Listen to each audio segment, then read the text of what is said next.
Fun fact to begin proceedings, did you know the E39 M5, only 26% of them came without sunroofs? Now you know.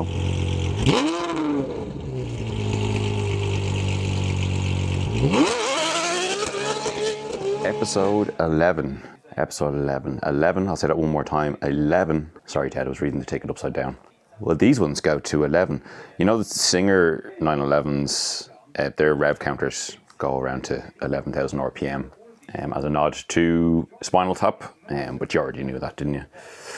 Yeah, I hope you liked that fun fact as well. And I suppose while I'm talking about E39s, my E39, actually before I continue, how is everyone? I hope you're well. Good. Yeah, my E39 is gone. It's finally moved on to its next stage of its life, which will be a short one because I donated it to Dublin Fire Brigade, which I feel is somewhat of a destiny because my old lad was a firefighter for a shade over 30 years and I'd like to give back. I did try, well, not particularly hard to sell it, I must admit. You would have heard me say it on this podcast several times and a couple of videos that I made.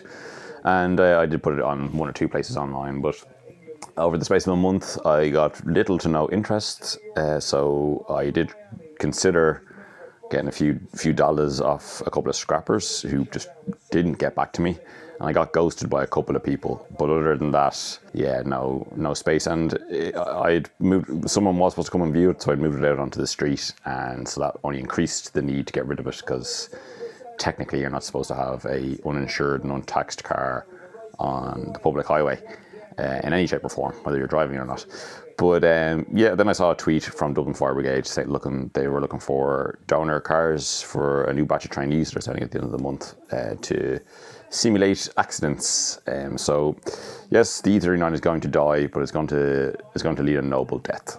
And if you have any problems with that, well, fuck you. You had your opportunity to buy it. So go and suck a lemon. I just finished watching the qualifying for this weekend's Baku, well done Baku Grand Prix.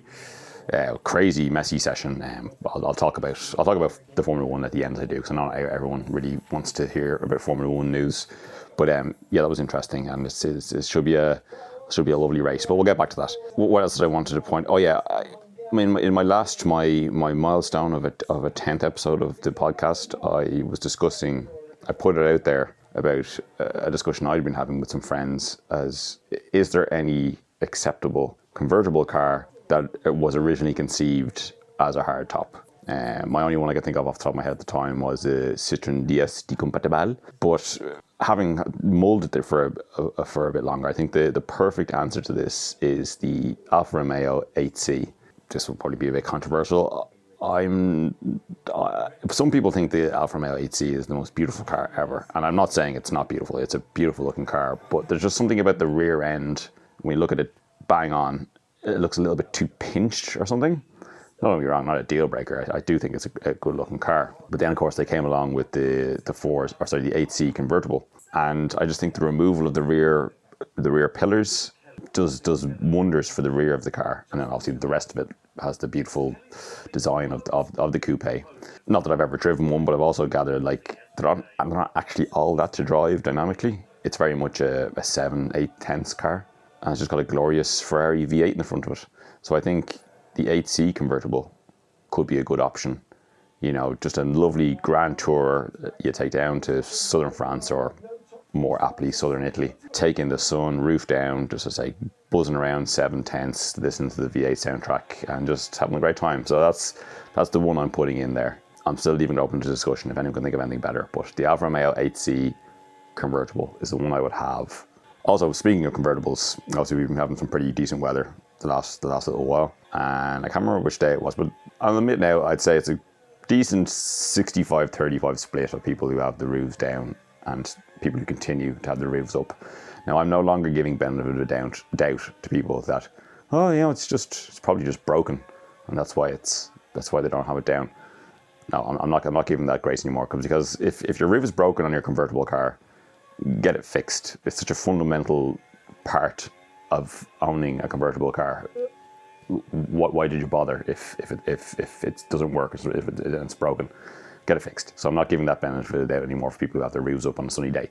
But then I can't remember which day it was, but one of the days during the week I was heading into town on my bicycle, and it was a scorcher. I was probably the first time this year I cycled into town with no form of long sleeve accoutrement, not even a light windbreaker or anything. I was t-shirt only, and I saw a lady on her mobile telephone in a Range Rover Evoque convertible with the windows down but with the roof still up. The Evoque is certainly a strong contender for one of the worst convertible cars ever conceived. I understand why they did it. That car, the Evoque, generally is only bought on the premise of it being a trinket, a piece of jewellery, essentially. As one of the design consultants being Victoria Beckham, fair play to her. But if you're going to buy a convertible Evoque and not put the roof down on the one of 6 days we get in Ireland where it's possible to do so, there should be some sort of punishment. When I come to power, it will be punishable by some form of nothing too major, a little bit of community service or something, picking up rubbish, stuff like that. Yes, usually I put out a tweet giving out about people. It's become a bit of a trend. As soon as a sunny day comes and I get enraged by people driving around their convertibles with the roof up. I restrained from doing that this year, but I felt I needed to bring that up. We'll get into some car news. There wasn't really a whole lot really going on. Continue my trend of starting my car news with EV, and unsurprisingly there is another new electric vehicle on the way. One we were aware of, but we're seeing it now in a full production guise. The BMW i4 M50 xDrive. So the i4 is going to be in all variants, not even just M, but there will be several different variants. The i4 is BMW's first electric saloon car, and it's very 4 Series-esque from the front. I'm thankful that it's a saloon car. It's not an SUV or a crossover. It's great to see. Again, like the M4 and the 4 Series, with the plate on the front of it, the front end doesn't look that bad, to be honest. It's going to have 544 brake horsepower, 2 electric motors, xDrive, so there's one powering each axle. I think the rear one has 340 pound-foot of torque, and the front one has 317, which obviously brings a combined of 660 something pound-foot of torque. Not a 60 and 5.7, which sounds like a reasonable enough time for what is a quote-unquote M car, which I don't know where this sits in the whole modern M dynamic of BMW, it being EV. But anyway, 5.7 seems like a reasonable time. It's not like they've not relied on stupid, like we can do 0 to 60 in 1.9 seconds, which just isn't comfortable. And they're going to claim it has about a 500 kilometer range. Yeah, again, that could, the i4 could be because the only EV, if I had the means to do so, that I could actually generally see myself owning so far of the ones that are available would be a Taycan. Or maybe, having seen some reviews, maybe an Audi e-tron, although I'm not too cool with how the e-tron looks. I think it's a bit too fussy. Some people love it. It's subjective. But obviously this i4 will completely undercut a Taycan or a Q8. It's a lower bracket car. So that could be the first one, again, if I had the means, that I would go for. I'm just, as I said, I'm just very thankful that it's a saloon, not a fucking crossover. Just to continue on with the EV talk then as well, obviously one of the big things I'm sure you all saw was Rimac gave what was called the C2 concept, which is now called the Nevera. They gave it to a splashing of journalists to drive. Now it's still a pre-production version of the car, but your man Mate Rimac, the young fella that is Mate Rimac, the head of the company, I said it's about 90% there for what a production car is going to be. Look, I have all the respect in the world for Rimac and Mate Rimac and everything they're doing. They really are up there, possibly the gold first place position of EV tech currently. People like Porsche and Hyundai and Jaguar and a few others think investing within Rimac and everything. And the first car that they brought out, the Concept 1, was clearly a great first attempt. And this new car, the level of detail that's gone into it is incredible, and they're really not leaving any stone unturned, and it's crazy. Mate, as I said, he does want it to kind of be almost a universal car, so therefore he wants it to be the crazy hypercar, and then also be a comfortable Grand Tourer, which as an EV is a much easier thing to accomplish, because you can put the performance in, there's no doubt about that. But it's also very easy to make an electric vehicle docile, because there's very few moving parts, and you can adjust electronically very easily how the power is distributed from the electric motors. But anyway, again, it being a pre-production car, and it was very much an invite exclusive thing. No journalists were necessarily reviewing the car itself, but there's one thing that can't be ignored. It's still over 2 tons. So straight off the bat for a sports car, that's a bit too, it's way too much now. I'm sure they can do incredible things to disguise that weight. Also, it's a heavily carbon fiber constructed car, and like most cars with a carbon fiber monocoque, when the people were driving around the journos, it seemed like quite a loud car inside. Now again, it's not a full production version yet, but it seems like it makes a lot of road noise and stuff just hitting off the underside of the car, and just a lot of, as they say in the industry, a lot of NVH, noise, vibration and harshness, from what I could gather from the video. Now I didn't drive it. So there's all that going for it, which I think kind of takes the Grand Tour thing out of it. And then the weight of it, I can't imagine it's not going to be a car, because it's relatively low and wide. You're going to be thrown around a back road, especially in places like Ireland or even the UK. The one, obviously the headline figure that they're pushing out there is that it's got incredible performance. It's got 2,000 horsepower, which in itself is too much for any car, any road car. And then they're claiming that it'll do, I can't remember the 0 to 60 and blah blah, but they're saying the 0 to 186 mile an hour time. They don't fully quote me on these figures, I don't have them in front of me, but I think they said 9.3 seconds from 0 to 186 miles an hour. And again, I think that was in and around 5 seconds quicker than it takes for a Bugatti Chiron to do it, which is just ridiculous. I think it does 0 to 60 in 1.9 seconds, 1.8 seconds. Both those figures are just ridiculous. Like, that's not pleasant. There's nowhere you can use that performance, outside of an autobahn, I know, whatever, but like, even if you really do enjoy that kind of thing, that painful acceleration, there's only so many times you're going to be able to do it before that loses its appeal. So yeah, I'll still wait and see what the finished product is like, and I want to see some journalists actually drive it as a review and really push it dynamically, because maybe it is a fantastic track car, for example. And obviously, it's not going to be anyone's single car, because I think it's going to cost like 2 million quid, and it's not exactly the most practical thing in the world, regardless of what Mate wants us to believe. But yeah, we shall see. But I still think the pushing for the crazy numbers is just, that's what's dominating the drive and the headlines and et cetera of the electric vehicle world still. And I'm still waiting for someone to come along, bring us a properly dynamic, enjoyable driver's car that's not super heavy and is an electric vehicle. Again, as I've always said, I'm not anti-EV. I'm just not fully sold yet. But hats off to Mate and Rimac. It is a very interesting and very innovative, and what they're doing. They are doing great things. I just not 100% sure about the final product they actually sell. But as I say, they are going to be giving a lot of their IP to all these companies that have invested in them. So the mass market will probably be the ones that are going to give us the cars that us normal plebs, might actually be owning and driving in the future.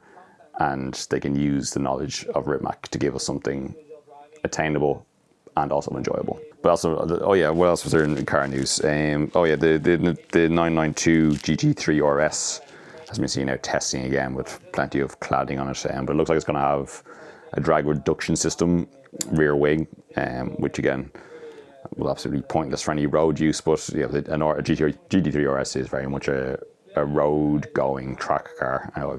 Pretty much always has been. But it's going to be very extreme. There's also vents and swooshes and sweeps and wings. And from what we gather from the GT3, that's been spun around a few racetracks and back roads by journalists over the last few weeks. The standard GT3 is pretty aggressive as it is, so the next RS is going to be pretty wild, and again probably a completely unusable road car, especially in a place like Ireland. But hey, look, it is the track variant, and no doubt it will be very impressive, but the relevance of it I would still question. So I'll run through the Formula 1 the results from qualifying, which I'm going to bring up here so I can just flick through them. But well done Baku. So obviously we didn't have Baku last year, but we're going to have the Azerbaijan Grand Prix this weekend. So qualifying is just finished. I'm going to get the results up here. Obviously Mercedes didn't have a great Monaco, and Red Bull had a great one, winning the race. And Mercedes after race were like, look, we're going to another street track in Azerbaijan, so we're going to have pretty similar problems. And everyone was like, go away out of that. You're just the usual like, oh, we're not doing great. Because as much as Baku is a street track, it's a very different street track to Monaco. It's a completely different part of the world for starters, so the climate is completely different. It's much more open. It has, I think, currently the longest straight on the F1 calendar, even though it has a kink in it, so it's probably not technically defined as a straight, but they're flat out for, I think it's over 2 kilometres. And there are plenty of places to overtake, but again, it bites because there's no runoff area. Well, there is some runoff roads, but it's very easy for people to stick in the barrier, as I think we're up to 6 or 7 cars in the barrier, all of which I think possibly at turn 15, which actually had a big effect on qualifying, as I'll get into in a moment. It always seems to throw up a pretty interesting race, but over free practice up until today, the Mercedes really did seem to be off the pace. The Red Bull seemed quick, and surprisingly Ferrari seemed quite quick, if more so just over 1 lap rather than race pace. The race pace didn't seem amazing. But now Mercedes did some work overnight and then after free practice this morning, and they seem to have found a fair bit of speed. But Hamilton is relying on the tow from his very much wingman number 2 at Mercedes, Valtteri Bottas. But anyway, let's go to the results here of the qualifying. So Giovinazzi, unfortunately, I don't know why he's down last, actually, because I'm going to go with Stroll, because Stroll put it into the wall first. At turn 15, very early on into Q1, which brought out a red flag. Initially, he was only a couple of minutes in. So I don't know why he's on the list as higher up than Giovinazzi, because surely he'll be starting last because he crashed first. But then Giovinazzi also put it into the wall at the same place, a slightly different crash.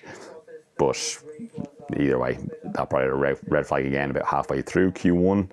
Sad one for Giovinazzi, because he's actually been having a pretty solid few races. He seems to have the upper hand on Kimi. He's really on an upward swing, but he'll be starting from the back tomorrow. Marzipan then is the first of the people who actually competed in qualifying. He's down 18th. He was actually kind of slightly quicker than Mick Schumacher all weekend up until qualifying. Only a shade here or there, but then Mick might have had a little bit of a confidence knock after his not particularly great Monaco weekend. But in qualifying, Mick still managed to then qualify ahead of his Russian teammate. Not by a huge amount now, to be fair. It's only, it's not even a tenth. It's only about half a tenth. So 8 hundredths of a second ahead of him. But still ahead nonetheless. At least the two Haas are not going to be on the last row of the grid. And if Mick has a good start, he might be able to jump a few places. So fingers crossed for Mick, and let's see what Marzipan does. Nicholas Latifi, he also put it in the wall, but that was in practice, wasn't it? Yeah, so he qualified 16th. I think that's probably the best Nicholas could probably have hoped for. George Russell made it into Q2 again, but 15th. He was the slowest of the drivers in Q2. I think they pretty much knew how that's what's going to go. But fair play to him. He's getting the max out of that. Not the max Verstappen, but the max performance out of that Williams car, and just continuing to show his stock. Just hopefully he has a clean race, because he has had a few boo-boos on race weekends, which he does need to iron out. But it's more and more likely looking like he will be in a Mercedes next year, but we'll get to that again in a moment. Kimi Räikkönen then 14th. Yes, okay from Kimi, I think. Judging by the pace that Giovinazzi had before he stuck it on the wall, you'd think the Alfa Romeo would have been slightly higher up and possibly maybe even snuck into Q3, but 14th for Kimi. We'll see what he can pull out of the bag. He's still got great racecraft, so he might still pull something out tomorrow. Daniel Ricciardo, he was the next person to put it into the wall. He put it into the wall in Q2, bringing out the red flags again, which he didn't need because he was on a decent enough lap, and he's been not too bad on pace this weekend. He's kind of been, he's been ahead of Lando occasionally, and they've been in and around the same pace, give or take. But another setback for Daniel, and he really needs to start. Lando's having a great time, and he better have a clean Sunday. But not great, because even the 5 races they've been, it's kind of been the touted thing for new people in new cars, finding their feet. And you can kind of see that with Perez and Vettel, amongst others, who are finally kind of really getting on top of their new cars. Whereas Danny Rick, he's really got to let's see what he does tomorrow. But if his races is bad as that qualifying, he's going to be really starting to get a bit sweaty under his collar, I'd say. Then next up, Esteban Ocon. He's been showing good pace all weekend. But he's been out qualified, possibly for only the second time this season. I'd have to double check that by his teammate. But 12th, that's okay for Ocon. Now he would have got into Q3 along with the person who's in 11th to go to old Sebastian Vettel, who's been having a fairly decent weekend again after his great win in Monaco. But the two of them didn't get to finish their Q3 laps at the end because of Ricciardo sticking it into the wall. So at least for Vettel in 11th, he gets to choose his tyres. So going on an alternate strategy to everyone else could actually play really well into Vettel's hands tomorrow, especially if you get a safety car, which is quite likely where he might be able to come in for a free pit stop, or jump ahead of a lot of people who take advantage of the pit stops. But anyway, he can play a lot with strategy there, and strategy played into Aston Martin's hands at Monaco. So let's see if they can pull another great roll of the dice tomorrow. And then into the Q3 finishers, Bottas, the slowest of the bunch, which is, that's not something you see. It's not like he had any mechanical or offs or anything to cause it. That's just where the car was. Again, now he didn't get to finish his Q3 lap, which I'll get to the reasons why in a moment. But and he was very much playing wingman to Hamilton in that session, to be fair, and he did his duty, but it didn't do his performance any good, being the person towing Lewis Hamilton and then not having someone to tow him back. Then Fernando Alonso, fair play to him, got into Q3, and he's probably his strongest weekend, and that goes into the philosophy I was saying, where this is race 6 now. They have 5 under their belt to get to grips with the cars, and maybe Fernando's on top of things, out qualifying Ocon, and maybe we're going to see the Fernando Alonso of old back from here on out. But let's see what he does tomorrow in the race. Tsunoda finished qualifying 8th. The Toro Rossos had plenty of pace all weekend. FP3, Gasly topped the times, and he's had a great qualifying as well. But Tsunoda again turned 15, put it into the wall, which brought out an early end to qualifying and kind of scuppered everyone's last laps. But a good result from Yuki, 8th. That's a good place to start tomorrow, once there isn't too much damage to his AlphaTauri, and he gets a grid penalty or something. But we'll see how that plays out. Perez 7th. He'd want to have been a little bit higher up than that, and be in the mix and be able to play a bit of a role for the team tomorrow. But at least Bottas is behind him, so I suppose that they can take that away, because he does seem to be. He'd even said himself he's having probably the best weekend he's had since getting into the Red Bull. So we shall see how that plays out for him tomorrow. But I think he'd want to be a place or two higher up. But he'll take it as being ahead of Bottas. Lando Norris then is in 6th, which is, again, I think he probably would have wanted a little bit more, because there's a couple of cars ahead of him he probably thought he might have been quicker than. But pretty another solid weekend from Lando, although he is under investigation for a bit of an infringement under the red flag in, I think it was Q2, where he didn't pull into the pits when he should have, but also then when he decided to bail out and not go into the pits and go around one more time, he gave it a slight bit of acceleration under red flag conditions, which is a big no-no. So he might get a grid penalty, which might bump a few people up, which would help Sebastian Vettel possibly if he gets dropped. If he gets a 5th place, that is, so it'll be 1, 2, 3, 4. He might get bumped behind Vettel, which would move Vettel up one, and Vettel would still get his choice of tyres. But anyway, we'll see how that plays out. They might go they might give him a little bit of leniency and maybe just give him a 3 place, but there's definitely a penalty coming Norris's way. I'd be surprised if there isn't. Carlos Sainz, he'd want to be slightly higher up, I think, considering where his teammate finished, which I'll get to in a moment. But 5th isn't the worst result for Carlos, but he may have been higher up only for he had a bad turn 15 like a few other drivers, but he crashed just after Tsunoda crashed, so he was probably put a bit off by the AlphaTauri going off. But his crash was a bit terrifying because obviously Tsunoda's car was there in turn 15, but he locked up and then the rear end swung around. But thankfully he went down the escape road rather than going to the scene of the accident of Tsunoda. Took the front wing off. The rear of the car tapped the barrier, but he pulled the car out. So I think the gearbox and everything should be fine on that car. But yeah, so he was part of the incident and they brought out the red flag in Q3, which brought an end to the whole session. But that was good for someone named Pierre Gasly in the AlphaTauri, who qualified 4th, which is fantastic. That's a great result. He's out of some big names there.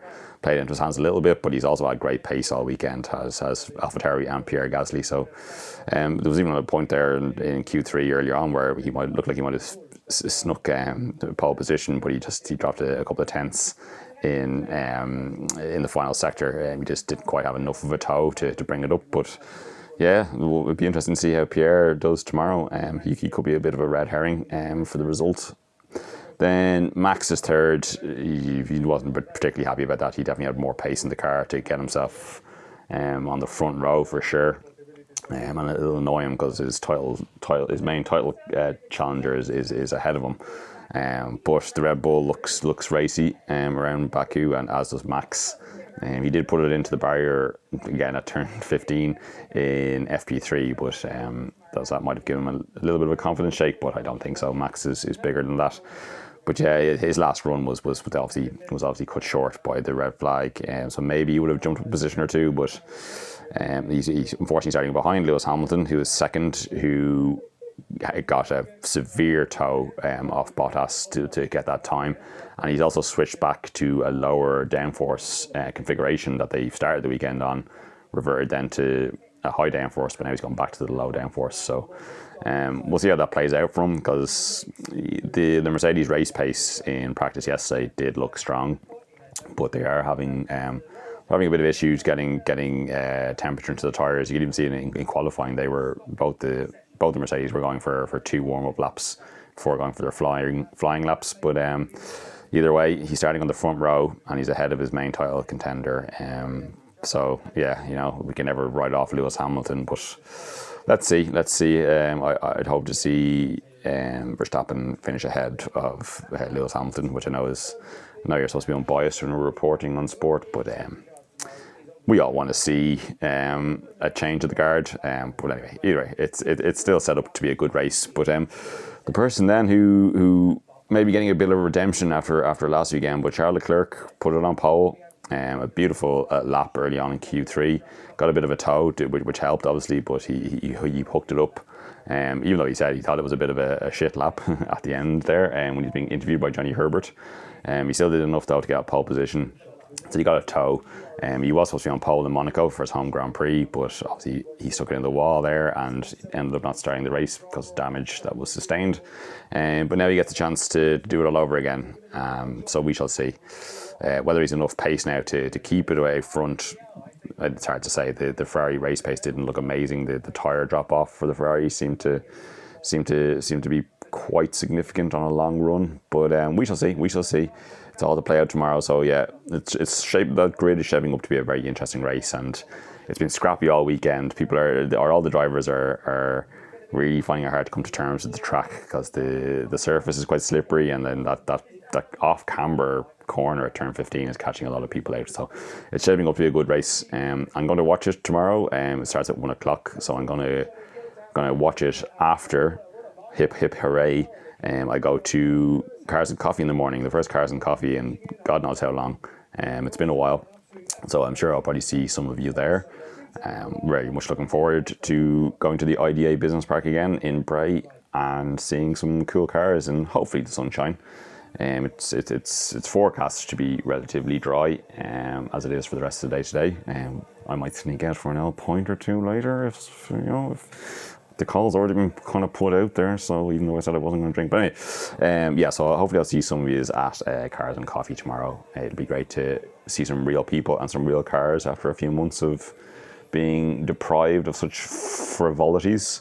But until then, stay safe, stay well. I'll talk to you again soon. Bye.